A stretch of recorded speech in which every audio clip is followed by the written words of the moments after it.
Welcome back to the Hill on NewsNation. You know, they still got to figure out that whole debt ceiling sort of thing. And the House Speaker, Kevin McCarthy, spoke about this just a little while ago. Watch. We cannot continue down this path. But the president waited 97 days, not even to talk to me. He could have spoken to me and said we were wrong on other angles, but he didn't. And now we're 8 days away from Biden having a default. I don't want that to happen. This comes as congressional negotiators were at the White House again this afternoon trying to hammer out a deal to raise the debt ceiling and then what to do with the budget going forward alongside of that. The congressman from Oklahoma and House Budget Committee member Josh Brecheen joins us now. Congressman, thanks for joining us here on the Hill. I know this is something that you're passionate about. The House Speaker, Kevin McCarthy, said today, "We will not default." Do you believe him? Look, in recent history, we've not defaulted. And so what people have got to do is they've got to start reading through the narrative that mass media is presenting when they use the word default consistently, and know that there is a difference between default and what's happened 20 different times. I can't predict the future, but I can say that a government shutdown is something that you don't hear that word nearly as much as default. And the history tells us that when we get up against these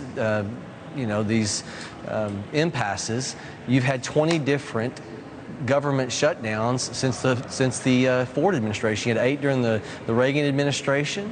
You had 21 days under Clinton and Gingrich's time. You had a 16-day government shutdown under the Obama administration. And most people don't remember that in 2018, 2019, during the Trump administration, we had our nation's longest government shutdown. It sounds like, Congressman, you're making a semantics argument here that you would be fine with it if it's called a government shutdown, not necessarily a default, but at the end of the day, it would be a default on our obligations. So are you comfortable with the concept, with whatever you call it?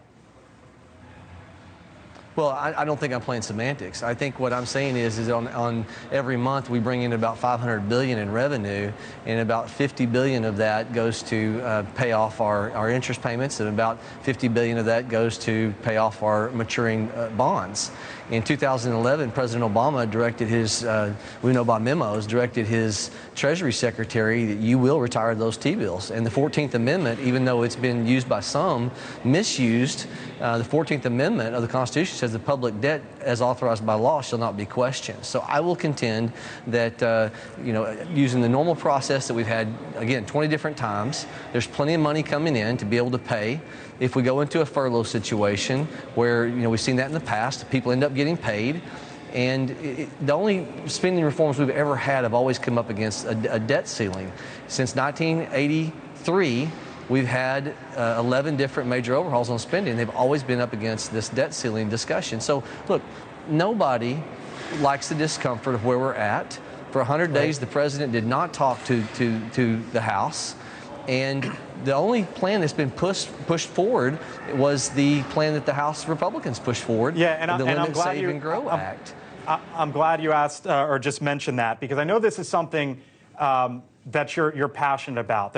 You were profiled in the New York Times recently about this, how this is an issue you care about, debt. You said, quote, "A debt ceiling can be very useful. Do not discount our leverage." You went on to say it's going to be uncomfortable. You just talked about the idea of it being a bit uncomfortable, and the Limit Save Grow Act, which would reduce debts by some $4 trillion. For you, is it either that or a no vote? Like, is there any middle ground for you as you see it, or do you think this is leverage to potentially reduce debts and deficits by $4 trillion? Blake, for too long, for 40 years, we inherited prosperity from our grandparents and our parents, and we've been stealing prosperity from our kids and our grandkids. A baby who opens their eyes and takes in their first breath of air today owes $94,000 as their share of the national debt. And so we have been living short-term, thinking about ourselves. The Constitution's preamble says, in order to secure the blessing of liberty for ourselves and our posterity. And the question that every grandparent and parent I want to ask them at home is, do you want a better future for your children and your grandchildren? And if the answer is yes, and you know that what we're doing is selling our children into debt and dependency, then we have to go through some uncomfort to be able to find a solution for a nation. Thanks for watching. Go to newsnationnow.com to find NewsNation on your television provider. And don't forget to subscribe. Click the red button to get more of NewsNation's fact-driven, unbiased coverage.